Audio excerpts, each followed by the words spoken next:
हरदोई में लगातार बढ़ रही डगामार वाहनों की वजह से मौतों की वारदात व अवैध चालानों को लेकर हरदोई बार एसोसिएशन के अधिवक्ता उत्तम अवस्थी ने हरदोई पुलिस विभाग व परिवहन विभाग पर निशाना साधते हुए कहा कि लगातार देखा जाता है राजस्व वसूली के नाम पर पुलिस जो अवैध चालान वसूली कर रही है, यह उचित नहीं है। आम आदमी किसी समस्या में होता यह न देखते हुए मेडिकल स्टोरों, अस्पताल के सामने खड़ी गाड़ियों का चालान करना उचित नहीं है।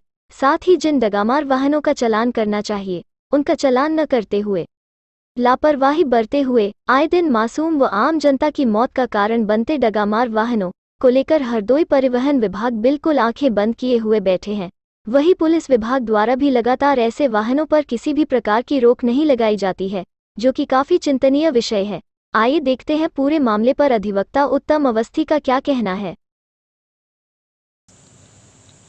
हरदोई में जो ये अवैध रूप से चालान हो रहे हैं और ये जो डग्गा मार वाहन चल रहे हैं, उसके लिए मैं ये बताना चाहता हूँ कि चालान करने की जो प्रक्रिया है वो एक हमारे सिस्टम में है। और चालान इसीलिए होता है कि जो नियम को उल्लंघन करे उनका चालान किया जाए। उससे मुझे कोई एतराज़ नहीं है। नियम का उल्लंघन होना, चालान होना, ये एक क्रिया है और ये चलते रहना चाहिए। लेकिन कहीं कहीं ये देखा गया है कि चालान करने का तरीका जो सरकार ने सब कुछ पुलिस को ही दे दिया है। मैंने अपनी आंखों से कई बार ये देखा है कि आदमी आता है, अपनी मोटरसाइकिल खड़ी करके मेडिकल स्टोर पे दवाई लेने जाता है और दवाई लेके वो लौट के आता है तो देखते हैं कि पुलिस वाला उसकी मोटरसाइकिल की फ़ोटो खींच रहा है। आदमी कहाँ से आया है, उसके मन में क्या चल रहा है, जिसकी वो दवाई लेने आया है वो किस परिस्थिति में है, क्या उसकी मानसिक स्थिति है, लेकिन उससे कोई मतलब नहीं है। तो ये जो चालान करने का तरीका ये बहुत ही गलत है। ठीक है, अगर कोई ऐसी चीज़ पाई जाती है तो उसमें चालान होना चाहिए, लेकिन जिस तरीके से दुरुपयोग हो रहा है शासन ने की जो मंशा है कि पुलिस के ऊपर सब डाल के शासन प्रक्रिया बिल्कुल सही हो जाएगी, तो मुझे तो ऐसा नहीं लगता है।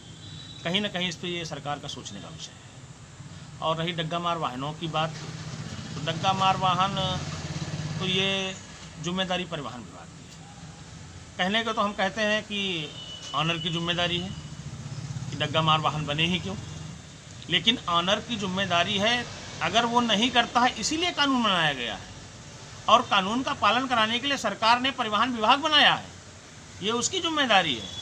अब अभी देखिए 3-4 दिन पुरानी घटना है, हरपालपुर में एक टेम्पो से जो है 3 आदमी मर गए। बाद में निकल के आया कि 2018 से उसका फिटनेस ही नहीं हुआ।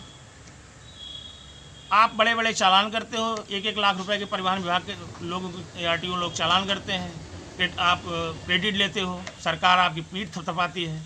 तो कहीं ना कहीं आपकी ही, अगर कहीं 2018 का वाहन फिटनेस नहीं हुई है, अगर ये चल रहा है, तो कहीं ना कहीं आपकी संलिप्तता है इसमें। और आपकी संलिप्तता होने के कारण आप 3 आदमी मर गए और उसमें फिटनेस नहीं है, तो उसका अगर क्लेम भी होगा तो वो भी पार्टी को नहीं मिलेगा।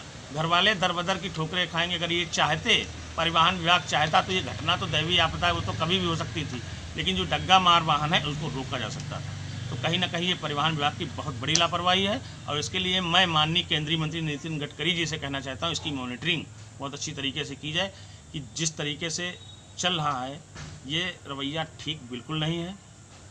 खाली राजस्व वसूलना ही नहीं है, जो भी वाहन चल रहे हैं सारे वाहनों का अच्छे तरीके से कागज़ चेकिंग, हर चीज़ को अच्छी तरीके से किया जाए तो ज़्यादा अच्छा है।